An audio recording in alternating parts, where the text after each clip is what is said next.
A lot happening this Wednesday. We're so glad you're here with us on 10 Tampa Bay. I'm Courtney Robinson. And I'm Josh Sidorowicz. As we come on the air here, investigators are looking into a statewide problem that's rearing its ugly head here in Tampa Bay. In the Jackson Heights neighborhood of Tampa, investigators say 7 people were rushed to the hospital last night after using drugs laced with fentanyl, which is illegal, and also a potent veterinary tranquilizer. 10 Tampa Bay's Malik Rankin live at TPD headquarters right now, where Malik, you just got some new information.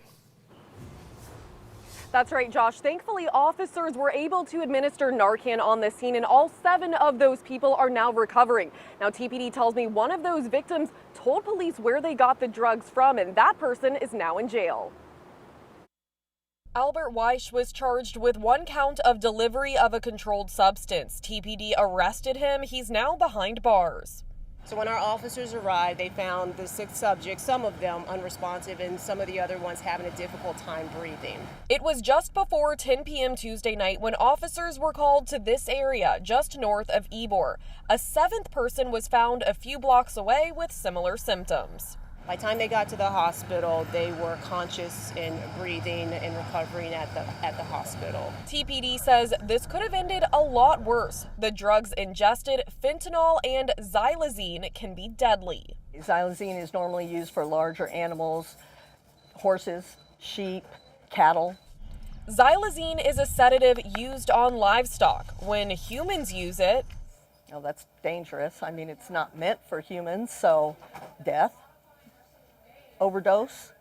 According to the CDC, fentanyl is the leading cause of death for people aged 18 to 45. In the first 6 months of last year, Hillsborough County had 206 fentanyl-related deaths. I asked TPD how often they're using Narcan, an overdose reversal drug. They told me in July. We're just 13 days in. TPD and Tampa Fire and Rescue has used Narcan 35 times.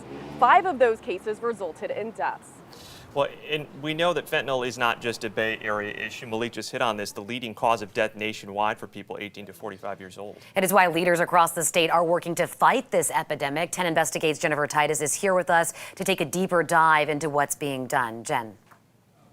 The latest medical examiner's report from the state of Florida shows that between just January 2021 through June 2021, there were 4,140 opioid-related deaths in the state. That's about 216 more than there was in that time period of 2020. Fentanyl was the drug that caused the most death.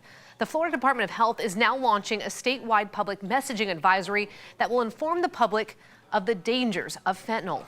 Overdoses involving fentanyl are much faster and stronger than overdoses of other opioids. The Department of Children and Families is also deploying more than 200 Narcan kits to treat overdoses. Emergency responders can now also obtain free Narcan through a program with the Department of Health. We are now seeing law enforcement agencies administer Narcan as the overdose problem continues to take over. Like you saw in Malik's piece there, it was TPD officers who administered the Narcan. Coming up at 6, we will take an even deeper dive into new laws now in place to help address this opioid epidemic. In the meantime, you can also head over to 10tampabay.com/overdosed, where we've been focused on taking a look at this problem and possible solutions that may help. And there are several resources for getting help if you or someone you know is addicted to fentanyl. We've put together these resources on our website. You can text this number, 727-577-8522, with the word overdose, and we will send a link directly to your phone.